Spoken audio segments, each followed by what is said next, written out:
whenever I take voting, I am all about gathering all the information, because I don't vote red, I don't vote blue, I vote red, white, and blue. Let's talk about preseason game number 3. Trey Lance, the elephant in the room, 5 interceptions. Now, the other elephant in the room when it comes to the Dallas Cowboys, CeeDee Lamb has yet to sign a deal. He has now went the entire preseason without working out with the team. All right, welcome to this week's Be About It podcast. It's me, it's CJ it is. I'm here every week. We're going live on TikTok on Sundays while we do this recording, as well as a lot of other fun times, as we like to get on, post videos. If you haven't checked out our website, my website, I should say, www.beaboutitpodcast.com, please drop by, drop a note. Let us know what you think. We like that kind of stuff. We want to know it. So, without any more gilling the lily and no more ado whatsoever, let's begin. We got a few things to talk about today. I'm going to go over the DNC. That's the Democratic National Convention. What I liked, what I didn't like. I'm going to go over some the last preseason game of the Dallas Cowboys. I am going to go over some fantasy football, which I think you should keep your eye on. So, without no more, let's begin. You know, I always tell everyone, I keep an open mind when I think about this stuff. To me, voting isn't just about, let's go take a look and do this stuff. Mom Collector, what's up? And whenever I take voting, I am all about gathering all the information, because I don't vote red, I don't vote blue, I vote red, white, and blue. What's best for America. Whatever the situation is, whether it's a jackass that says mean things on Twitter, or a woman who has been vice president during one of the worst times we've had. So I'm going to do all the numbers. I'm going to crunch them, see where they want to go, and I'm going to make the best decision based off that. But the Democratic National Convention, you know, there was no love lost on Trump that night at all. I mean, at all. Names were blasting, throwing out there, everything. Just a few of them. They loved the words villain and crook. They use those a lot. I mean, a lot. Which, always thrown down. Yes, Trump was arrested. He was mugshotted, and he was convicted. So we'll see how that goes. But they like to harp on all that. They didn't want to talk about the issues, except for a couple, which one of them really upset me. Not because of what they said, but because of how they said it. Get to that in just a second. By a second, I mean right now. Big push. They are focusing on the women's vote, the women's right for reproductive rights, which, those of you who know me, I am literally torn in the middle on this. I am not a full-fledged use as birth control. I am pro-life in that aspect, but I do believe it does have medical uses. If a woman's life is in danger, things like that. This is my personal belief. Don't take it for what it is. It is what like my thoughts. But it seems like the people that they got up there, they kept on, and this is what upset me the most. They kept on. Now, any other time, they're talking about abortion and stuff like that, especially a few people I've talked to, they want to refer to it as a fetus. But the people they brought up there to talk about it was referring to the child as a child. I'm like, come on. I can respect you, at least stay true to what you've been saying. No, don't change things. I mean, now you're changing the narrative to fit your fit the where you want to go with this. So don't, by all means, change your thoughts. If you believe something, believe it all the way through and through. Stick with it. I'll respect you. I may not agree with you, but I will respect your opinion. That's what it's all about. Because that seems to be the big push, overturning Roe versus Wade. That's what they're going to bank their whole campaign on. And you know what? It's not going to win. There's going to be back push. There's going to be going back, go forth. There's not going to be a clear winner. And to be honest, the only way this will ever get resolved is when both parties are not 100% happy. Both sides are not 100% happy, but they can at least agree that that is a fair middle ground. You don't have to go all the way left or all the way right. For the love of God, let's find some middle ground, the gray area. Let's live there. Because that seems like the only time we're ever going to get anything done is whenever one person or one side sacrifices a little for the other side and meet in the middle. Nobody is ever going to be 100% happy in this country with everything that the government does. Ever. I'm sorry. It'll never happen. If it does, by all means, I am going to be crazy livid. I may go crazy on the thing. So it's simple. You agree with it? You don't. Whatever you do, that's your choice. I will respect your choice, whatever you want. I'm pro-life. I've always has been. I always will be. That is my thought. But I believe it should be not governed by the United States of America, not governed by the states. I think it should be classified as a medical emergency that a parent has to discuss with that doctor. Should not be used as birth control at all. That is the worst thing in the world. A woman showing up with a shirt says I've had 21 abortions. You are disgusting to me. Plain and simple. You are disgusting. I do not agree with that. So I think that the only time we're ever going to get anything done on this category is if we are ever going to meet in a room, hash it out, and make things happen. You don't like this, I'm going to give you this. Okay, you give me that, I'll give you this. That is how it's going to happen, because it's not going to be a far right, far left. But in all honesty, the right on everything like that needs to, like, parents have a hard enough time to make that decision, especially if it's medical where you're choosing between the mother and the child. That is a hard decision, y'all. Hard. And the government should stay the hell out of that. And not my honest opinion. The government should stay the hell out of it. It's a hard enough decision without taking away options. Because you're asking a woman to sacrifice her life, which some women would give it a shot. You're asking a husband to sacrifice a life partner, a wife, which not many husbands will. That is a cold, hard fact. They will always choose their wife.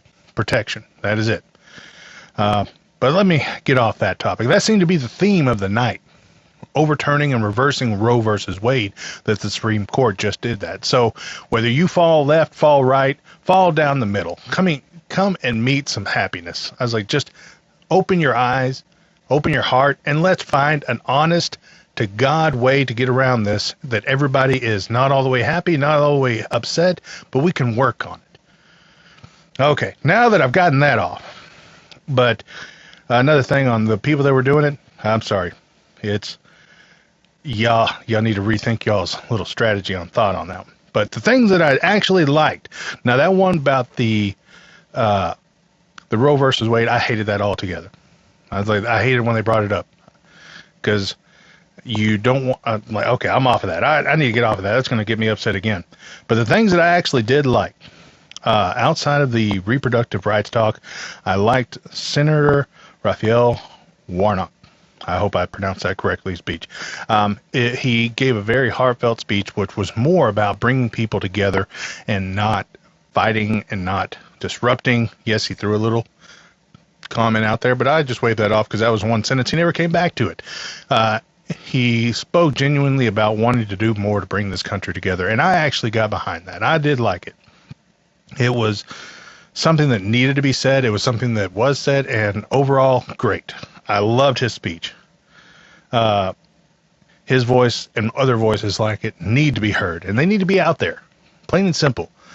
People that are afraid to speak their mind because they're associates or other people will judge them, you are why things don't change. You can't be scared to speak your mind, your opinion, your belief. Otherwise, we're going to walk the same path and we're going to have the same fights down the road. Sorry, it is what it is. Not sorry. Okay. Now, the most heartfelt speeches of the night. Speaking of speeches, I got to get on this. Whether you love him or whether you hate him. Damn it, Obama can talk. Man, that guy. His speech is like up here. Everybody else is like middle ground right in here. But Obama, the man can, whether you like him or don't, man, the guy can talk and he knows how to read a crowd and go with it. He made some size jokes on crowd. Everybody saw that. But he really does know how to speak, prepare well, said some good things. And, the whole thing of the night was to get behind Kamala, which was the kind of the theme as we saw. But the other heartfelt speeches I saw were from Jill and Ashley Biden. They have supported their father, their husband, and whenever they got up there and they were talking about everything that they would have done and they were going to miss, you actually felt it from them. I don't think that Jill is ready to leave the White House, but I think she understands it is time for her husband to step away from politics and just enjoy whatever he's got left. Because from the looks of it, well, not last night. I'm going to get to that in a second, but from the looks of that, Joe actually came out last night looking healthy. I'm going to give his makeup artist, yes, great job. Excellent.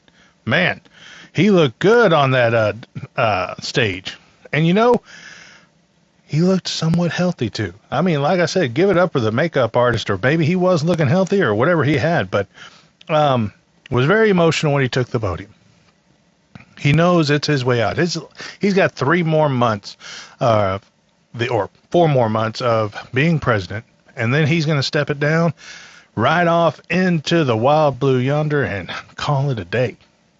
So he is going to try to do everything he can these last few months, and he was speaking of everything he has done. And of course, there was the Trump bashing a little bit here and there, but he kind of stayed away from that. He did take his shots, but where he was mostly concerned is backing Kamala, throwing it out there and making sure that everybody in that whole stage, on TV, listening at home, everything, that everybody knew that he was supporting and backing Kamala Harris. He made that abundantly clear. The chants, "Thank you, Joe. Thank you, Joe. And he was like, "Thank you, Kamala." And he threw that out there every single time. He did not try to take credit, and he basically was saying, "Hey, it's me and her that did some things. She was just as much part of it as I." He gave full credit, and he really is backing her 100%, which I can respect. I can respect that a lot, because he knows he's on his way out, and he's trying to do what he thinks is best, or what people told him is best, to be honest, the truth. But he spoke very well, and he seemed coherent. I mean, they gave him a shot or something in the back, or maybe a Red Bull that revived, got his mind going, but he seemed like he was all there. Maybe he was just having an off night or a bad time at the debate, or maybe it was just 2 grumpy old men arguing, but he seemed a little bit more coherent then. Now, if we would have saw that Joe on the debate, maybe it wouldn't have been such a bad thing. But even though everything basically spoke for almost an hour, 45 minutes, I was like, wow, good job. Stayed healthy, stayed up there. Joe this was his last one as president. He's going out with a bang. So he gave it his all. He stood up there, said all he had to say. He repeated himself a lot, but anybody that's got a grandpa knows that old men like to repeat themselves just to make sure they get the point across. So my hat's off to President Joe Biden. I mean, if this was his last one, he went out nicely. I can't say nothing negative about him. Speaking of which, did anybody else play the drinking game where every time they called Trump a name, you took a shot? Because, man, you were wasted if you did. Everybody was on there. They had a lot of speakers. I'm not going to go through the whole list, just the high notes. I try to keep this show around 30 minutes so everybody can enjoy. This is a time to ride, to work, enjoy it. So I was like, cut it off right there. Overall, like I said, I keep an open mind. My heart isn't made up on anything until that one day, whenever I go, I will make my vote, and I will vote for who I think is a better candidate. Whether, like I said, it is a woman who doesn't give up much speeches and is going to rely a lot on a lot of help, or a mean tweeting asshole. Either way, I'm going to make the best decision based on what they're going to do, not what they call each other. So that being said, let me take a quick second and rehydrate, restart this, get things going, and we're going to finish up with some Dallas Cowboy talk, and I'm going to give you some advice for fantasy football. If you are a fantasy football nut like I am, that you love it, get your engine going, get your motor flowing. Wait, reverse that. Then you're going to love to hear my 5 sleepers that you need to watch out for, that they're coming. All right. Y'all hold a second. I'll be right back.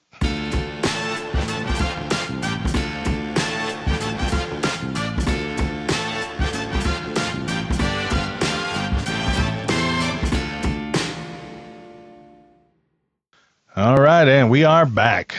I hope y'all are ready for some football because the final preseason games have been played. The teams are about to make their cuts. Some people are going to be sent home, sad. Some people are going to be sent to the practice squad, a little happy. And some people are going to find out the great news that they made their dreams come true and they are a member of the football team Dallas Cowboys. So, now we got that. Let's talk about preseason game number 3. Trey Lance, the elephant in the room, 5 interceptions.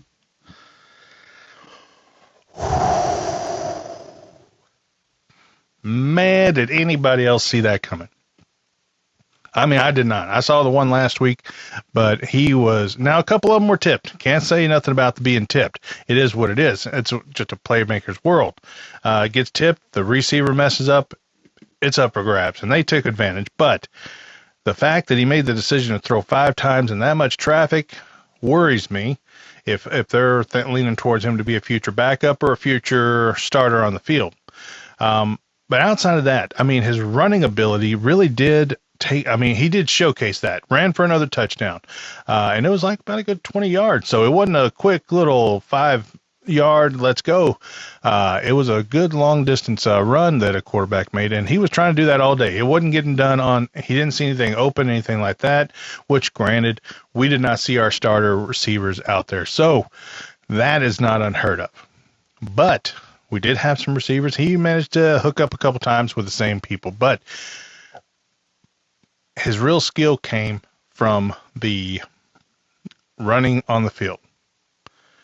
And that reminded me of Dak. Not Dak now. Dak 8 years ago. Whenever he was the rookie, he was looking to make things happen. He was hungry back then. Hungry. So now, we don't see that same Dak. Dak doesn't run unless he has to, which is about 3 or 4 times a year. Good runs. He'll get out of the pocket and make something happen, run out of bounds like every other quarterback. Smart quarterbacks, to be honest. Because you do not, out of everybody on that team that you don't want to go down, a quarterback is probably your number 1. Your second is probably your star receiver or leader of the defense. But Dak or Trey Lance did a great job in the preseason, if I do say so myself. I mean, he had a bad game. Everybody eventually does. But he will get better. And if they're thinking about trading him, or if they're thinking about moving him to the starting position, and if they can't make something happen with Dak, they got a good base. They got a good groundwork. Let's see if they can build on it and go that route. But he's got a long way to go. And I was like, man, he's so good, and he just needs a good team around him. I would love to see Trey Lance play with the starters, to be honest. I want to see what he could do then. And then I can make an honest judgment. But based on what I saw in the preseason, first 2 games, not bad at all. Now, the 5 interceptions was horrible, and the last one coming on a game-winning could-be drive, or game-tying could-be drive, he didn't make that throw. Now, a winner will. But again, you only got about 2 years in the league, and he hadn't seen a football field snap in over a year. So he is going to be rusty. So we'll see what we have in the future with Trey Lance, or if we're going to trade him out. Whatever we're going to do, we'll find out. But only one more Sunday without football. Oh, man. Whew. Man, I'm getting all anxious just thinking of it. We get some real live football going. All right. Now, the other elephant in the room when it comes to the Dallas Cowboys, CeeDee Lamb has yet to sign a deal. Hopefully by the time that this is published on Tuesday morning, everybody has said, yay, CeeDee is finally here, and he signed. But here is the negative Nelly of everything going on right now on this. No CeeDee with a deal. If he doesn't get done before the first game comes up, he's not going to play. Or if he does it the day before, he's not going to play. We are going to miss CeeDee Lamb for minimum, unless this happens this week, 1 to 2 games while he gets in condition to get on the field. Now, granted, great athlete won't take more than a couple weeks, but he has now went the entire preseason without working out with the team. So he's not working out with the team. He doesn't know or haven't gotten that chemistry back yet. So he's going to come in and he's going to, as bad as I hate to say it, it's going to be bad. He's going to suck it up that first game. He's going to have to reestablish himself in there now, granted, top 3 receiver, it ain't going to take him long, but it will suck those first couple games seeing him back. Hate to say it. And here's where my fears go in. No conditioning. Can he stay healthy? Can he? It has been proven in the past where players stay out the entire preseason, hold out on these things, then they get back in there in 3 or 4 games because they didn't have that conditioning of the 5 and 6 weeks. They get injured because their body's not used to it now. Now they're going to go out and take hits immediately as opposed to working it in, building it up. That is where we're going to go. I'm just scared CeeDee's going to get out there and something like that's going to happen because he doesn't have it. And it's not like he's not getting paid this year. He's on the last year of his rookie or his contract. So why is he not out there? I can understand he could say, I don't want to play, but yes, by all means, practice, stay conditioned, but he's not doing anything because he doesn't want to get hurt and not get paid. Of course not. That's what it's all about, getting paid. Every single player out there that deserves a paycheck, they should get it. But this should have been handled a different way. His agent just should have been like calling in July, or not July, but April, and saying, hey, let's start working on a deal. Let's get this done before how it happens. But what a lot of people haven't even thought about, if CeeDee does get injured because the conditioning is not there, who do we have that is a suitable replacement? Who do we have? Name one receiver we have that could come close to his talent. We have Brandon Cooks, which isn't bad, but I'd rather have the Brandon Cooks from like 5-6 years ago. Brandon Cooks has always been a solid player, but he is not a CeeDee Lamb. We don't have anybody of his caliber that can come up and take it. We had a few receivers that looked decent in the offseason, but there was nothing on CeeDee's level. Nothing close. And Jerry knows it. And Jerry is going to stall this. He's going to do the Jerry thing, and he's going to just run this into the ground as long as he can and sign him like 3 days before that first game, and where he's going to have no conditioning because Jerry will have no other options. Who are you going to give Dak to throw to on game one? Who? Get it done, Jerry. CeeDee needs to get out there, start practicing with the team and get things ready, or else we're going to miss him that first game, and we're going to start off 0-1. Does anybody else disagree with that? No, nobody can disagree. All right, so CeeDee, I hope you sign. If you're listening to this, if you're bored, I hope you sign. I hope y'all get a deal worked out. I'm a huge fan of CeeDee Lamb. I think he's probably 1, 2, or 3 in the category as far as wide receivers, as far as talent. And we have him here in Dallas, and he should have been taken care of.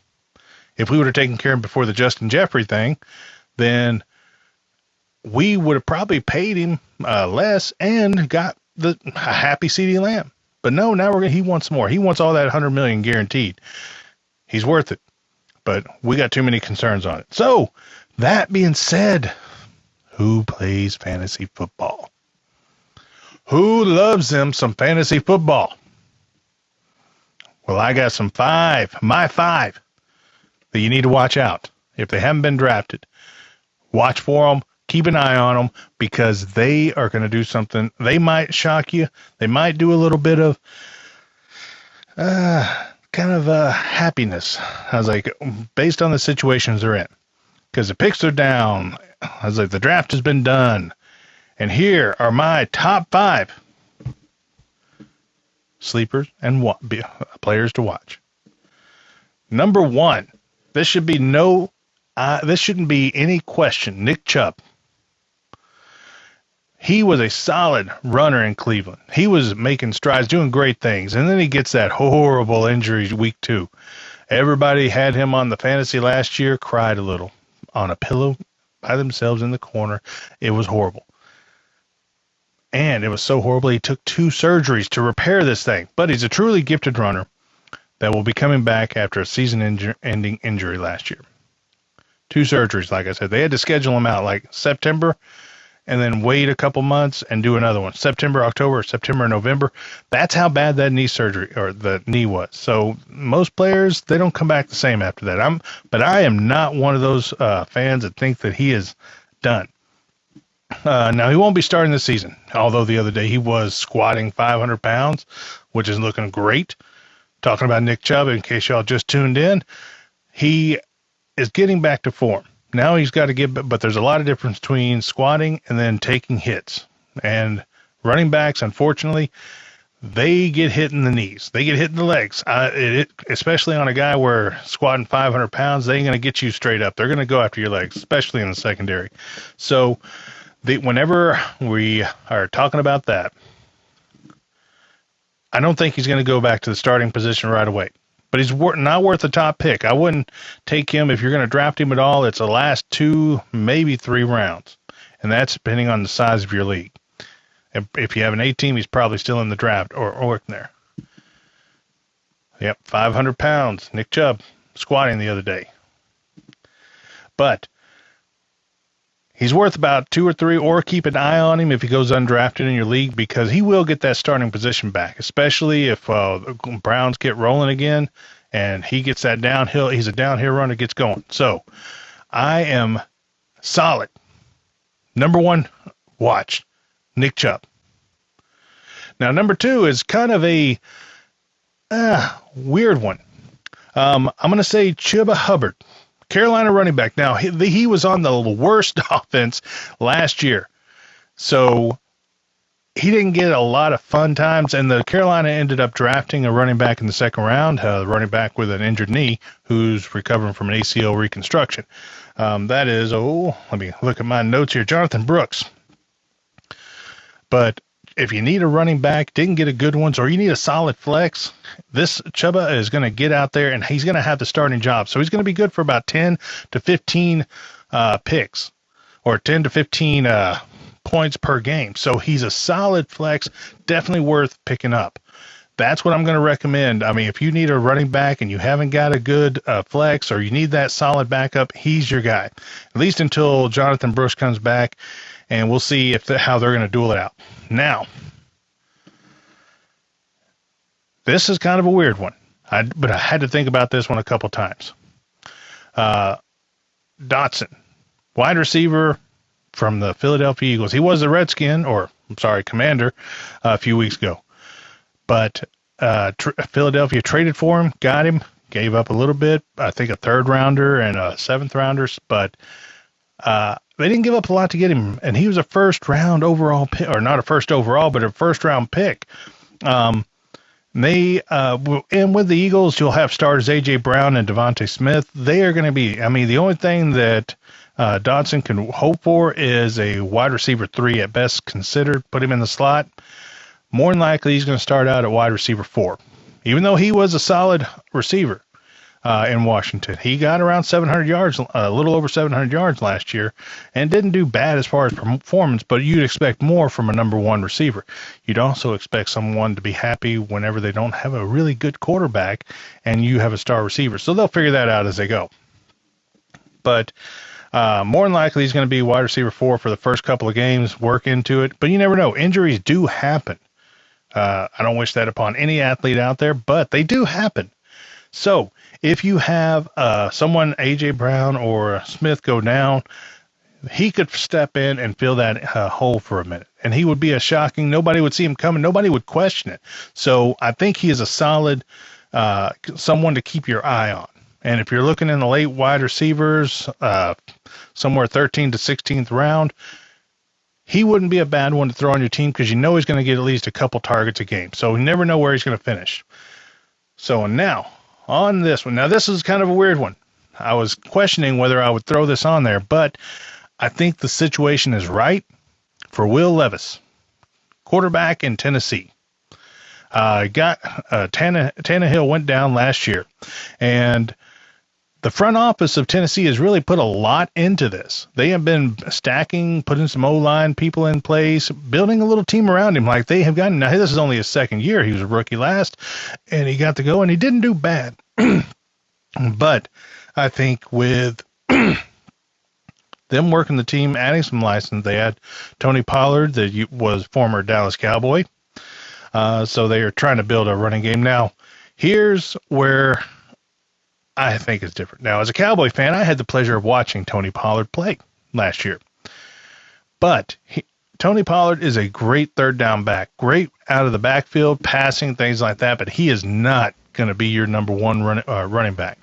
That's I mean, it is. I mean, it is what it is. Even sharing the load last year, nobody was making any progress on it. So, with all of that being said, they're going to be passing a lot. And I think that Will have a lot of games, and he'll be good for like 19 to 22 points per game. So if your quarterback goes down, have him in the chamber ready to pull the trigger, especially if you got stuck with a horrible quarterback right from the get-go. Now, my fifth and final pick, and let me explain why, is Rico Dowdle. Now, if you look at the projection, he's projected around 4-5 points right now, but he's going to be sharing the load with Zeke. Zeke is not the running back he was 7 years ago. Not even a shadow of that. That Zeke was hopping over people, bulldozing over, and you were happy that he was on your team. He was winning rushing titles back then. Of course, we had a different O-line back then. Now we are getting that O-line back up, but Zeke is not the player. His legs are not as fresh. And if they are going to use Rico out there and throw him in third down situations, or to where he is going to get the pass, he's going to get the yards, he's going to get the touchdowns, I think he is going to be a sleeper. I think he is actually going to be one of those that they give the ball. They'll use Zeke as a workhorse to get him down there, because Zeke is good for if you need short yardage, 2 to 3 yards. Zeke is good for that. But whenever you need that goal line, you're going to have some power, young, fresh legs, and I think that's where Rico's going to come in. Because while he's young, still has explosiveness and things. Do you think I can play in the NFL? I'm 6'1", 250, and 22 years old. Oh, well, you're definitely off to a great start. I was like, that's exactly the measurements that most people look at for quarterbacks and linebackers. Jack, I was like, heck, you got a better shot than me. I'm still a few inches shorter than that. But going back to the fantasy with Rico, I think he's a solid player to pick up. But to be honest, most of it, you're not going to have to draft him. Nobody's going to look at him. They're going to be looking at Zeke, because Zeke's been named the starter. So you might get him after the fact, where you can lay it down, see how everybody performs, and then make that call afterwards. So that's where I think we're going to need after round one. Now, after the first week, in a couple weeks, I will have some drop lists coming after week one. People that I think you should drop now and not waste time, and those usually surprise everybody, because nobody is above my drop list. So that being said, it's time to shut the doors, to call it a night, to enjoy the ambiance that is Sunday evening, because we have the dreaded Monday coming tomorrow. The horribleness that is that. You wake up and you feel angry, that's Monday. When you wake up and you feel like you got a wedgie from life, that's Monday. When you wake up and your coffee's burnt because you left it on and overslept by 2 hours, it is a Monday. So that being said, thank y'all very much for tuning in. It's been a pleasure. I hope y'all have a great evening and as little as a calm Monday as you can.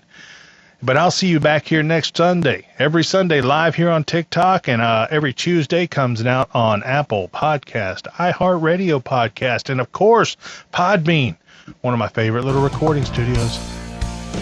So y'all have a great one. We will see you here next week. And as I always say, especially with football season upon us, when you're talking about it, just be about it. Have a great one. We'll see you next week.